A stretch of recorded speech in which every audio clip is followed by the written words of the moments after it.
예수님께서 태어나셨을 때에는 이스라엘이 나라가 하나이었고 그때 왕은 헤롯이었습니다.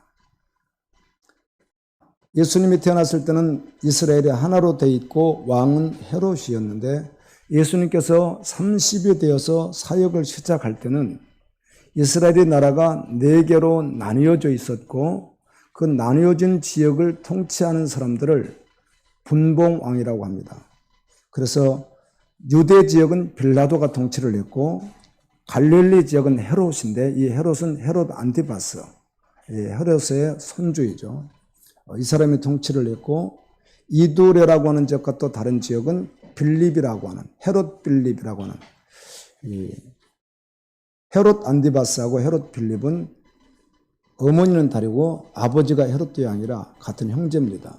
그들이 통치를 했고 아빌레네라고 하는 지역은 누사니아라고 하는 사람이 통치를 했습니다.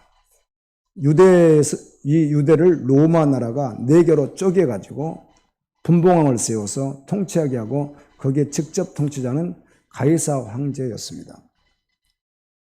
헤롯과 빌립은 형제 사이인데 그 헤롯이 갈릴리를 통치하는 그 헤롯이 이두레 지역을 통치하는 빌립의 아내를 성경 보니까 세례 요한이 책망한 것으로 봐서 좀 불합리하게 뺏어왔는지 어떻게 되었는지 동생의 아내인 헤로디아를 헤롯이 자기의 아내로 삼아버렸습니다. 그래서 이러한 일이 악하다고 세례 요한이 헤롯 왕을 책망합니다. 그런 일은 악합니다.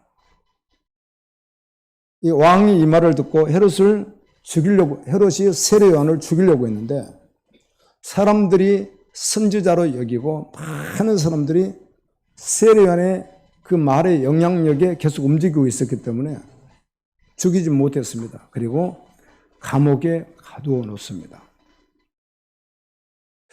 마가복음 6장 19절에 보면 빌립의 아내였다가 헤롯의 아내가 된 헤로디아도 그 일을 세례 요한이 잘못했다고 하니까 원수로 여깁니다. 저 세례 요한은 나의 원수야.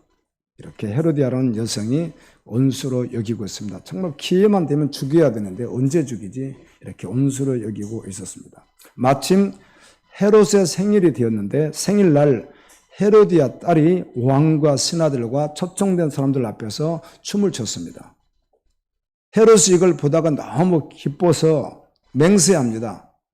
헤로디아 딸에게 무엇이든지 원하는 것은 내가 주겠다 이렇게 맹세를 합니다. 그러다 그 딸이 자기 집에 돌아가서 자기 어머니에게 이 사실을 말하면서 어머니 왕이 원하는 걸 주겠다고 하는데 무엇을 구할까요? 금을 구할까요? 땅을 구할까요? 권력을 구할까요? 이렇게 했더니 그의 어머니 헤로디아는 세례 요한을 원수처럼 여기잖아요. 때는 이때다 싶어가지고 그럼 세례 요한의 목을 베어서 그 머리를 쟁반에 담아서 주라고 해라. 참 사람의 그 속이 대단하죠. 가서 헤로디아 딸이 헤롯 왕에게 그렇게 말을 합니다. 세례 요한의 목을 베어 그 머리를 쟁반에 담아 주십시오. 사람들이 다 보고 있습니다. 신하들이 보고 있고 왕은 맹세해서 왕의 자기 권세로 그런 말을 선포했고 딸은 그것을 달라고 하고 이러지도 저러지도 못하고 결국 명령하죠. 병사에게 그러면 감옥에 갇혀있는 세례 요한의 목을 베어서 쟁반에 가지고 오라. 병사가 가서 목을 베고 그 머리를 쟁반에 세례 요한의 머리를 쟁반에 가지고 왔습니다.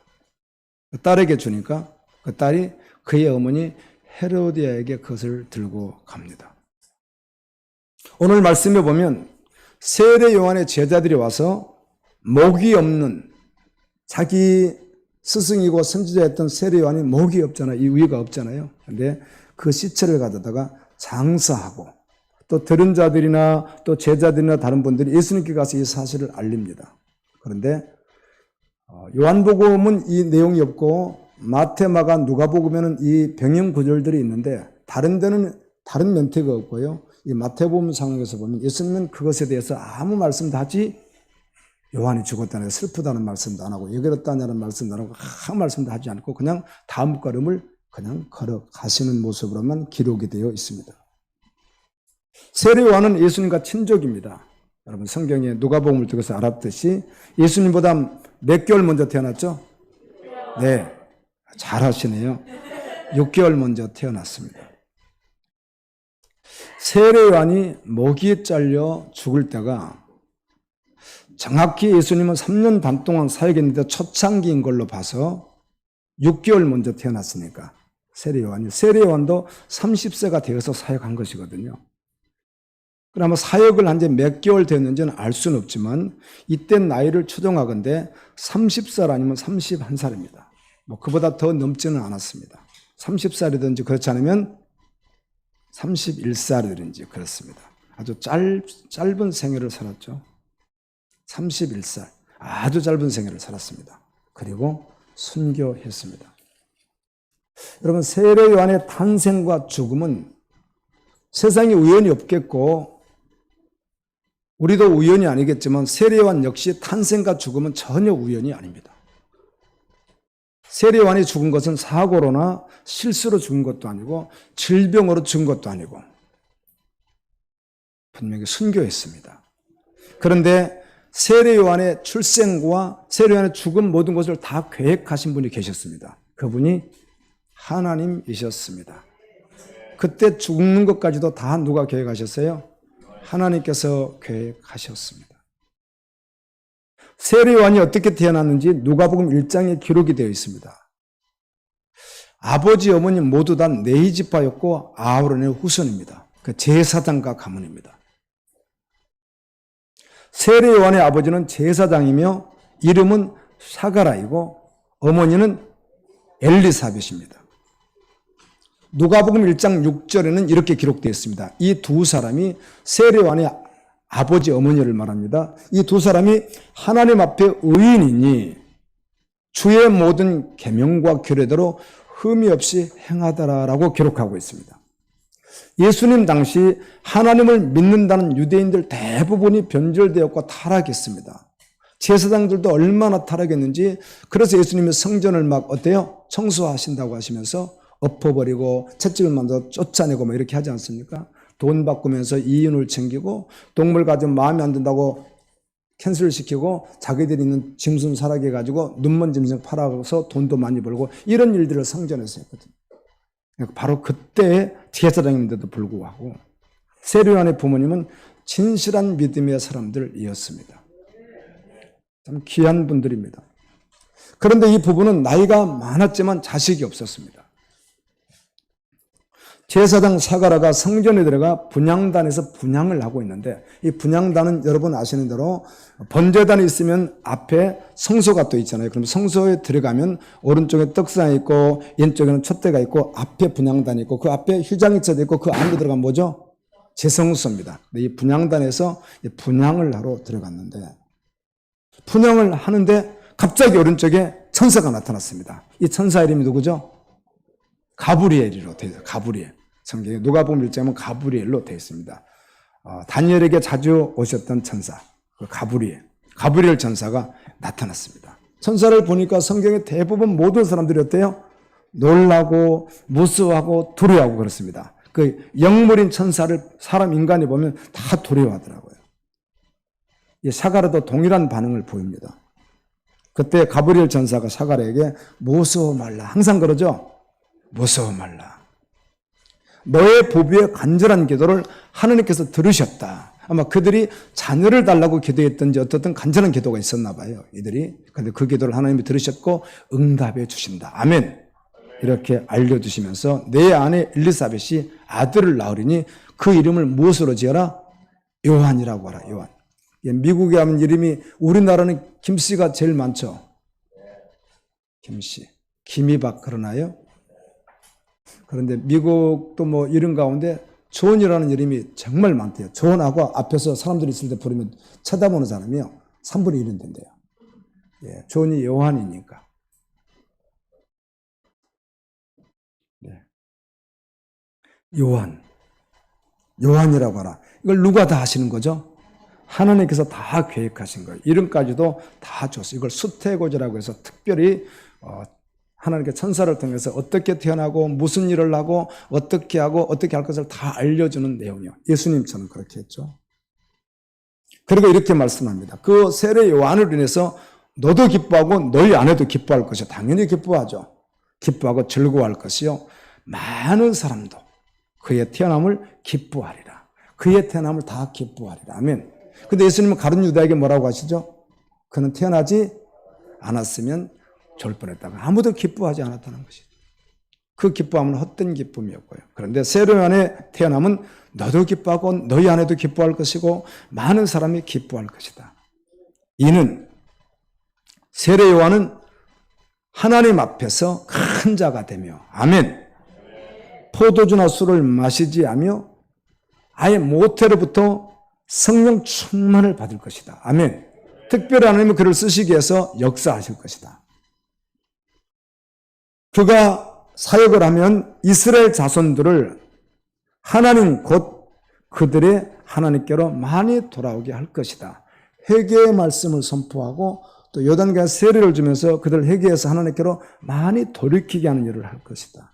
그가 또 엘리야의 심령과 능력으로 예수님 앞에 먼저 와서 6개월 먼저 오잖아요. 먼저 와서 아버지의 마음을 자식에게, 그 말은 하나님의 말씀을 말하는 거죠. 그 말씀을 부모님이 온전히 가지고 있던 그 하나님의 말씀을 자식에게,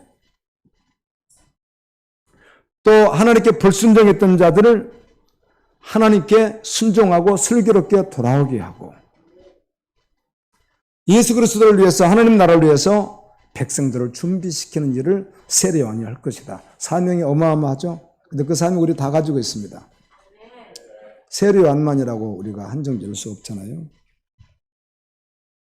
이 말을 가브리엘 천사로부터 사가랴가 다 듣고는 이렇게 합니다. 내가 이것을 어떻게 알리요?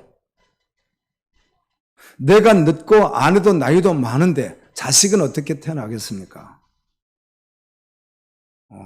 아브라함과 사라가 한번 그런 반응을 보였던 것과 같이 똑같이 이들도 반응을 보입니다. 그때 천사가 대답하여 이르되 나는 하나님 앞에 서 있는 가브리엘이다. 나는 하나님 앞에서 하나님 대리자로 말한다. 이 좋은 소식을 전하여 너에게 말하라고 하나님께서 나를 너에게 보내셨다. 이렇게 말씀합니다. 보라, 이 일이 되는 날까지 내가 말을 못하는 자가 될 것이다. 내 벙어리가 될 것이다. 세례 요한이 태어날 때까지 벙어리가 될 것이다. 왜 그런가 하면 지금 내가 하는 말을 네가 믿지 않았기 때문이다. 그러나 때가 되면 모든 것이 이루어질 것이고 너는 또 말하게 될 것이다. 이렇게 말씀을 해줍니다. 가브리엘 천사가 말씀을 전해준 대로 엘리사벳이 임신을 했습니다. 그리고 아이가 태어나니까 이름을 뭐라고 지었죠? 요한이라고 이렇게 쓰잖아요. 썼더니 그때 사가랴가 입이 열리면서 말을 하게 됩니다. 이렇게 해서 세례 요한이 세상에 태어납니다. 이 세례 요한에 대하여 구약에 2번 이렇게 정확하게 기록이 되어 있는데요. 이사야 40장 3절에 세례 요한에 대해서 예언된 구절입니다. 애치는 자의 소리여 이르되 너희는 광야에서 여호와의 길을 예비하라. 사막에서 우리 하나님의 대로를 평탄케 하라. 그래서 세례 요한이 어디서 말씀을 전하죠? 광야에서 전합니다. 이제 이 말씀은 사복음서에 그대로 나와 있습니다. 세례 요한이라고 지칭합니다. 또 말라기 4장 5절 6절은 직접적으로 인용이 있습니다. 여호와의 크고 더러운 날이 이르기 전에, 말세 주님이 재림하시면 심판이 이르기 전에, 대환란이 있기 전에 내가 선지자 엘리야를 너에게 보내리니 그가 아버지의 마음을 자녀에게로 돌이키게 하고 자녀들의 마음을 그들의 아버지에게로 돌이키게 하리라. 아까 가브리엘 천사가 누구에게 한 말이죠? 샤갈에게 너희 아들이 그렇게 할 것이라고 다 전한 말씀 그대로잖아요. 그 말씀입니다. 말라기 4장 6절을 가브리엘 한 것입니다. 천사가. 그러나 세례 요한이 말씀을 전할 때 회개하고 돌이키지 아니하면 두렵건대 하나님께서 와서 저주로 그 땅을 칠까 하노라 하시나 심판이 있을 것이다. 이 말씀입니다. 이 말씀은 세례 요한입니다. 예수님께서 이사야 그리고 말라기에 연된 엘리야가 세례 요한이라고 직접 말씀하셨기 때문입니다. 마태복음 11장 12절 13절에 보면 내가 너희에게 말하노니 엘리야가 이미 왔으되 사람들이 알지 못하고 임으로 대하였도다. 엘리야가 왔는데 세례 요한인데 죽였잖아요. 인자도 이와 같이 그들에게 고난을 받으리라 하시니 그제서야 제자들이 예수께서 말씀하신 것이 세례 요한인 줄을 깨달으니라. 아멘. 예수님이 엘리야, 이사야 그리고 말라기 말씀한 그 엘리야가 세례 요한이라 하니까 그때서 제자들이 알고 세례 요한이 바로 엘리야였구나 이렇게 깨닫게 됩니다. 마태복음 11장 13절은 예수님께서 이렇게 말씀합니다. 모든 선지자 율법에 예언한 것은 요한까지다. 이 말은 세례 요한은 예수님께서 오셔서 하나님 나라를 전하기 바로 직전까지 구약의 마지막 선지자가 누구라는 거예요? 세례 요한이다. 그런데 여러분 사도행전 같은 데 보게 되면 또 선지자는 말이 나와요, 안 나와요? 나오지만 모세오경과 구약과 말라기 이후에 마지막 예수님 보여준 진짜 선지자가 누구라는 거예요? 세례 요한이라는 것입니다. 예수님은 세례 요한에 대해서 이렇게 말합니다. 여자가 낳은 자 중에 가장 큰 자다 이렇게도 말씀합니다. 요한의 사명이 있었습니다. 이 사명 때문에 하나님이 태어나게 하셨고 그를 이끄셨는데요. 예수님께서 오실 길을, 아멘. 예수님이 하실 그 사역 앞에서 바로 예수님을 마지막 소개하는 선지자가 누구예요? 세례 요한이었습니다. 말라기도 예수님을 소개했고 그 앞에 있는 우리가 스가라도 예수님을 소개하고 다 소개하죠. 그렇지만 특별히 마지막 이분이 메시아라고 소개하는 사명이 누구에게 있었던 거죠? 세례 요한에게 있었습니다. 예수님은 요단강에서 세례 요한에게 세례까지 받습니다. 그래서 요한을 뭐라고 불러요? 세례 요한이라고 지칭합니다. 세례 요한은 예수님에 대해서 이렇게 말합니다. 요한복음에서 세상 죄를 지고 가는 하나님의 어린 양이라. 이 말인즉 구약에 예언된 구원주 메시아가 누구라는 거예요? 예수 그리스도라는 것입니다. 한 번은 이런 일이 있습니다. 세례 요한이 사역을 하고 있을 때인데 세례 요한의 제자들이 와서 세례 요한에게 이렇게 말합니다. 저 선지자님, 세례 요한의 제자 가운데 이름이 지명된 사람이 하나 있죠. 누구죠? 베드로의 동생 안드레가 원래 누구의 제자예요? 세례 요한의 제자였다가 세례 요한이 예수님에게로 가라 해가지고 어때요? 옮겨간 자가 안드레입니다. 그래서 그 안드레가 또 누구를 전도하죠? 베드로 형을 전도하는 일들이 일어나죠. 제자들이 와서 그럽니다. 세례 요한에게 저 선지자님, 전에 우리에게 세례받으러 우리를 따르던 사람 그렇게 많더니 이제는 우리에게는 조금 오고 예수님에게 다 가버립니다. 큰일 났습니다. 사람들이 그쪽으로 다 몰려가고 있습니다. 이 말을 듣고 요한복음 3장 19절 30절에 세례 요한이 이렇게 말합니다. 신부를 취하는 자는 신랑이니 그 모든 걸 취하는 자가 예수님이니. 아멘. 신랑의 음성을 듣고 그냥 기뻐하는 자가 누구다? 친구인 것이다. 나는 예수님의 음성을 듣고 나는 기뻐하는 그런 사명을 감당하는 자다. 나는 이러한 기쁨이면 충분하다. 아멘. 나는 예수님의 음성 들으면 충분하다. 그리고 요한복음 3장 30절에 이렇게 고백합니다. 참 이런 고백이 거룩하고 너무 은혜롭습니다. 예수님은 흥해하고 나는 세해한다. 이 말은 예수님은 점점 사람들에게 더 많이 가야 되고 예수님은 점점 더 위대해져야 되고 그분은 영광 받으셔야 되고 나는 사람들에게 잊혀져야 된다. 아멘. 나는 다 잊혀져야 된다. 예수님만 드러나야 된다.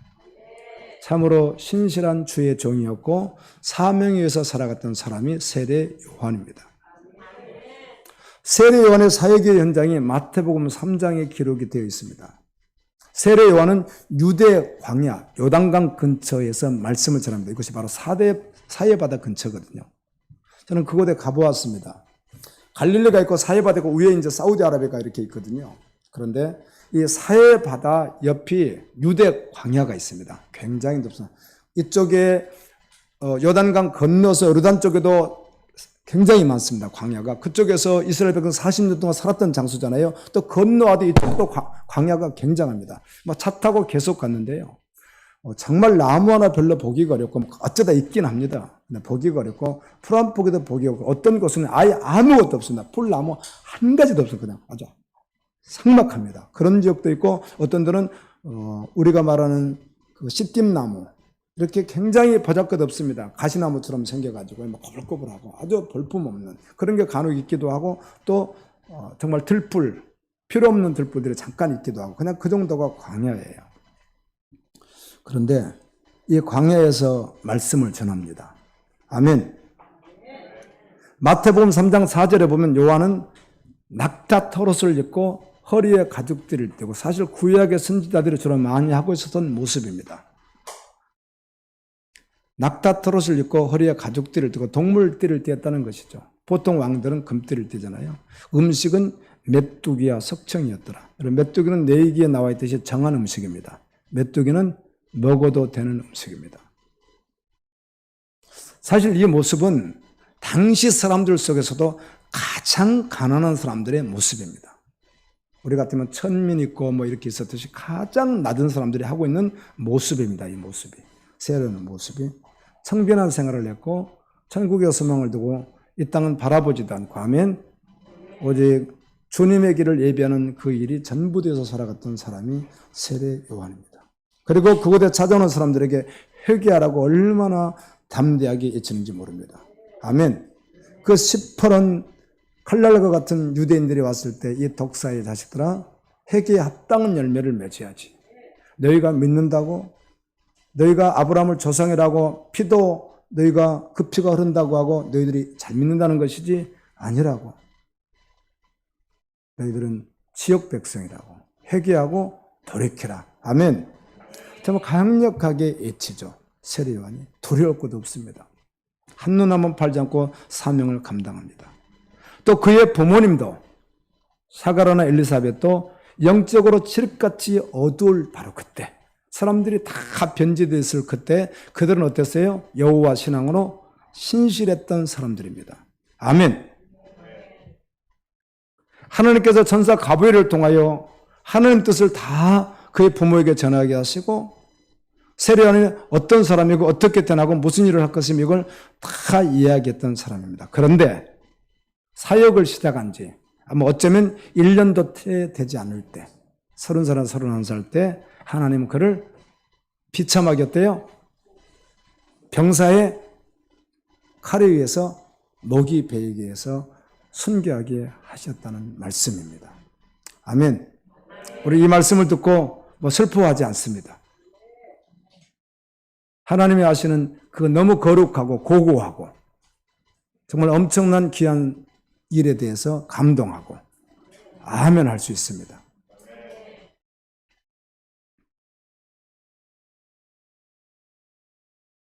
우리는 지난주 특별히 죽음에 대하여 생각해 볼 시간들이 조금 있었습니다. 그렇죠? 어떤 분은 세상을 떠난 분도 계셨고 장례식도 다녀왔지만 또 어떤 분은 또 어려움을 당하기도 하시고 해서 참 죽음이란 무엇일까? 어떤 우리 지체를 생각하면서 이런 고백을 하는데 은혜가 되었습니다. 우리도 거의 반죽음 상태로 우리도 죽음을 경험하는 시간들이 있었습니다. 이런 고백들을 하시더라고요. 죽음이라고 하는. 그러나 우리가 어떻게 태어나서 어떻게 살다가 어떻게 죽여야 될지 한번 생각해 볼 시간입니다. 아멘이시죠? 왜요? 한 번 죽는 것은 사람에게 정하신 것이 그 후에는 반드시 심판이 있기 때문입니다. 여러분 어떻게 살다가 죽음을 맞이해야 될까요? 우리가 어떻게 죽음을 맞이해야 될까요? 생각하지 않을 수가 없습니다. 여러분 은퇴하신 목사님들 많이 만나보셨어요? 아세요? 여러분들은 잘 모르죠. 저는 목사니까 많이 알죠. 그런데 자칫 잘못하면 은퇴하고 난 후에 정말 폐인이 되어버릴 수도 있습니다.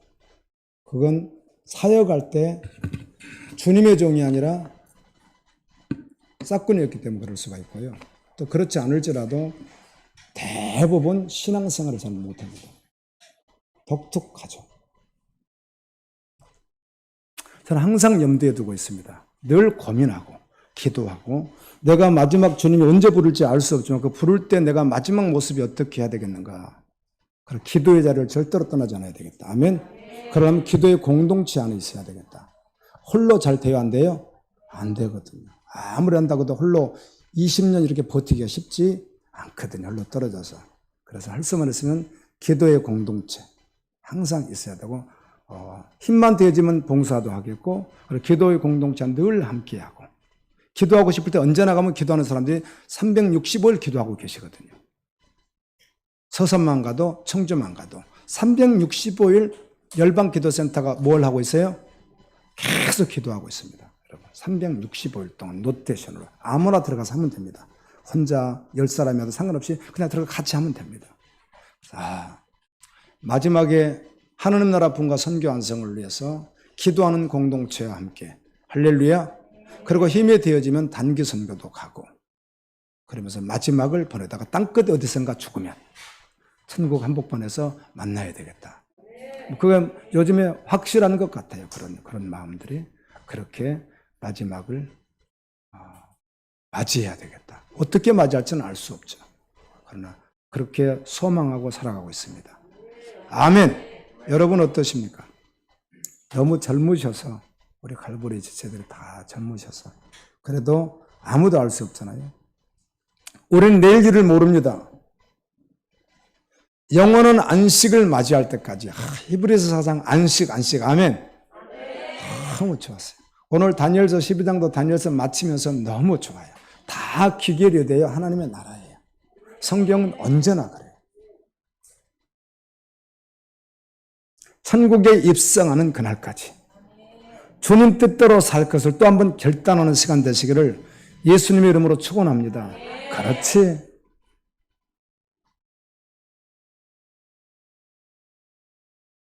이렇게 시간 이렇게 보내고 세월 세다가 그냥 떠날 수는 없는 것이죠.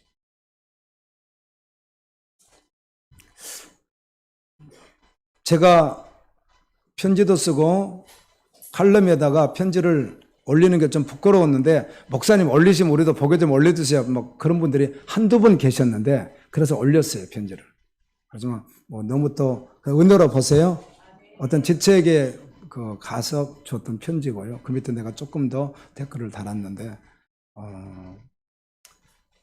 성경을 보다 보니까 하나님께서 사도들을 통하여 기도하게 하셨던 기도 내용이나 안부 묻는 내용들이 있는데 사도 바울이 기도한 내용이 기도 많이 했죠. 그 사람 뭐 기도로 살아갔지만 특별히 기도한 내용이 많지 않습니다. 예수님처럼요.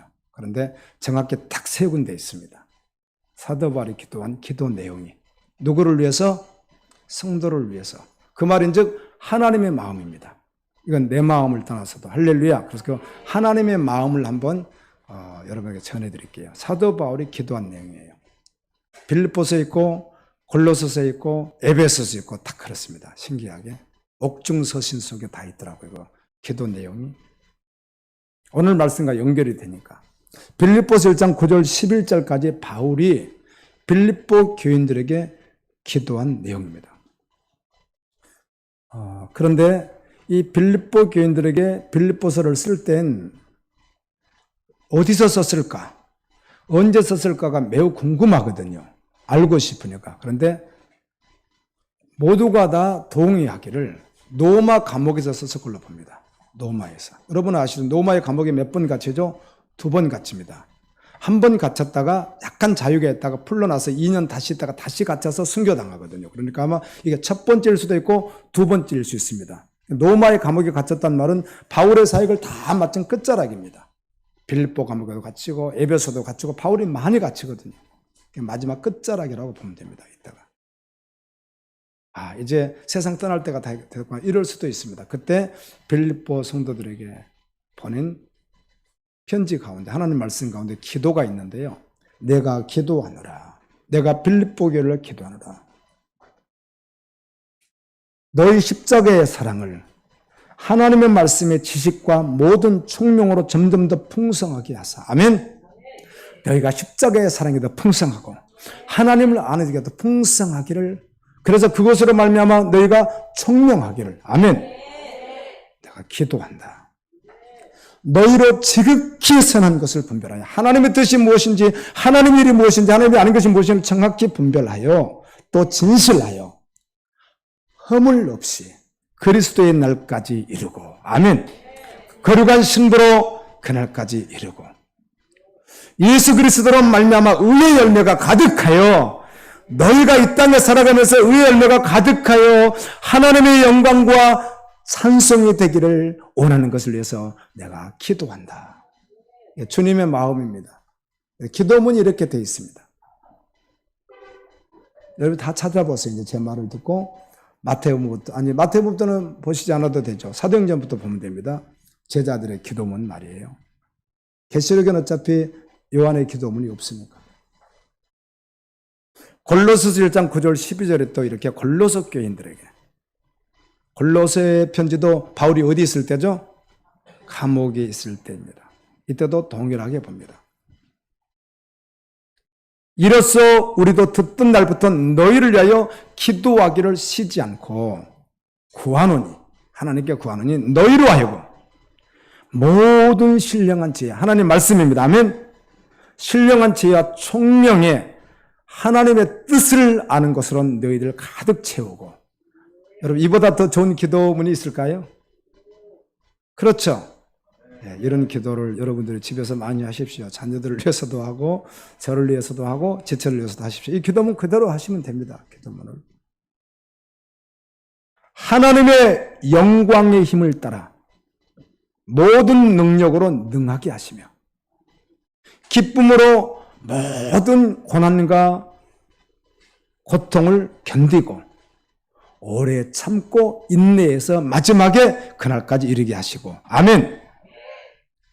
주님께 합당하게 행하여 범사에 하나님을 기쁘시게 하고 모든 선한 일에 열매를 맺게 하시는 그런 은혜가 너에게 있기를 원한다. 아멘입니다. 이렇게 기도하고요. 디모데후서 1장 16절 18절은 또 이런 기도문이 있습니다. 오나건대, 이건 이제 개인입니다. 오나건대 주께서 오네시보로의 집에 긍휼을 베푸시옵소서. 오해는 하지 마십시오. 저는 여러분 다 기도합니다. 정말 오해는 안 했으면 좋겠어요. 그런데 어떻게 하겠습니까? 하나님 내 마음속에 쏙 집어넣어서 그거 기도하라고 시킬 때가 있는 거를요. 그거 제철을 해서 기도하라 이렇게 하실 때가 있어요. 주님께서. 아멘. 여러 가지 장르지만 아주 감동을 줘서 할 때가 있고, 하나님을 감동시키셨나 보죠. 여러분의 그 믿음이. 그럼 주님이 저에게 기도하라고 시킬 때가 있으면 합니다. 기도를요. 그건 내 마음으로 하는 것이 아니니까. 아멘. 그 말은 주님이 하시겠다는 것이잖아요. 아멘이시죠?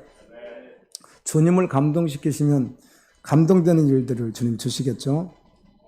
오나건대 주께서 오네시보로의 집에 긍휼을 베푸시옵소서. 그가 나를 자주 격려해주고 내가 감옥에 갇혔을 때 부끄러워하지 않고 자기가 이태로움에도 불구하고 나를 찾아와서 늘 끊임없이 함께했고 로마에 있을 때도 나를 부지런히 찾아와서 나를 만났습니다. 그 어려운 지역을 나서 만나주었습니다. 오나건대 주께서 그로 하여금 주님 오시는 그날에 주의 긍휼을 잊게 하옵소서. 아멘. 그가 에베소 교회에서 많이 봉사한 것을 내가 알고 있습니다. 이렇게 기도하더라고요.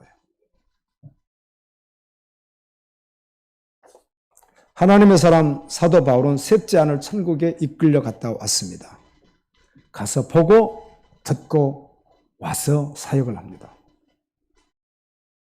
빌립보서 1장 20절 21절에 보면 이렇게 고백하죠. 나의 간절한 기도와 소망을 따라 아무 일이든지 부끄럽지 아니하고 지금도 전과 같이 온전히 담대하여 살든지 죽든지 내 몸에서 그리스도가 존귀하게 되려 함이니 이는 내가 사는 것이 그리스도니 죽는 것도 유익합니다. 그 쪽 밑에 나옵니다.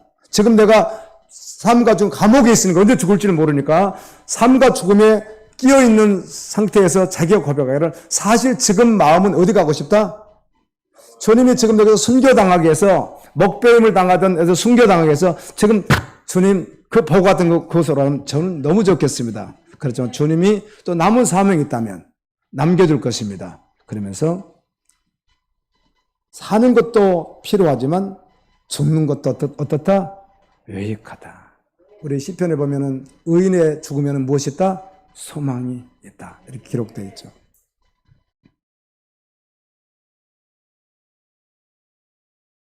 로마 감옥에 있을 때, 죽음을 앞에 두고 있을 때 주여 지금 가도 좋습니다. 그런 고백이죠. 로마서 14장 7절 9절입니다. 여러분 많이 들어보셨죠? 우리 중에 우리 예수님을 믿는 사람들은 누구든지 자기를 위하여 사는 자도 없고 자기를 위하여 죽는 자도 없다. 우리가 살아도 주를 위하여 살고 죽어도 주를 위하여 죽나니 그러므로 사나 죽으나 우리가 주의 것이로다. 이를 위하여 그리스도께서 죽으셨다가 다시 살아나셨으니 곧 죽은 자와 산 자의 주가 되려 하심이라. 예수 그리스도께서 그렇게 하셨기에 아멘. 우리에게 생명 주셨기에 우리는 주님을 위해서 사나 죽으나 주의 것이로다. 그래서 그리스도는 갈라디아서 2장 20절을 그렇게 고백하는 것입니다. 내가 그리스도와 함께 십자가에 못 박혔나니. 다 같이 어린이들 시작. 그런즉 이제는 내가 사는 것이 아니요 내 안에 그리스도께서 사시는 것이라. 이제 내가 육체가 사는 것은 나를 사랑하사 나를 위하여 자기 몸을 버리신 하나님의 아들을 믿는 믿음 안에서 사는 것이라. 이렇게 고백하더라고요. 주의 종들이. 여러분 세례 요한의 출생과 죽음은 정말 너무 거룩했고 하나님이 받으셨고 찬란했습니다. 아멘. 짧고 긴 것이 아니라 그는 사명대로 살았기 때문입니다. 저도 사모됩니다. 상황이 어떻게 해서 주님이 오라갈지는 그날을 알 수 없지만 주님 사명을 감당하다가 주님이 부르실 때 거룩한 자리에서 거룩하게 가고 싶습니다. 그날이 언제일지는 알 수 없지만 아무도 알 수 없잖아요. 정말 초대교회 성도들은 권력 없었습니다. 초대교회 성도들 권력 있었어요? 없었어요? 없었습니다. 사실 그렇게 굳이 말한다면 디모데나 아리마디 요셉과 같은 사람. 디모데는 당시 디다스칼로스 교사였고 율법 교사였으니까 서기관 같은 사람이었고요. 또 아리마디 요셉은 공회의원이니까 오늘날로 말하면 국회의원이었으니까 이제 그런 분들이 있죠, 사실은. 그런데 그걸 전부를 저는 말한 것이니까 대체적으로 말하는 것이니까 권력도 없습니다. 돈도 없습니다. 더군다나 건물도 없습니다. 오히려 다 빼앗겼습니다. 복음을 전하는 현장에 고난과 핍박도 있었습니다. 그런데 그들 안에 빼앗길 수 없는 것이 있었으니 무엇이었습니까? 예수 그리스도의 생명이었습니다. 예수님이면 충분했습니다. 정말 그들은 육으로 살지 않았습니다. 영으로 살아갔습니다. 아멘.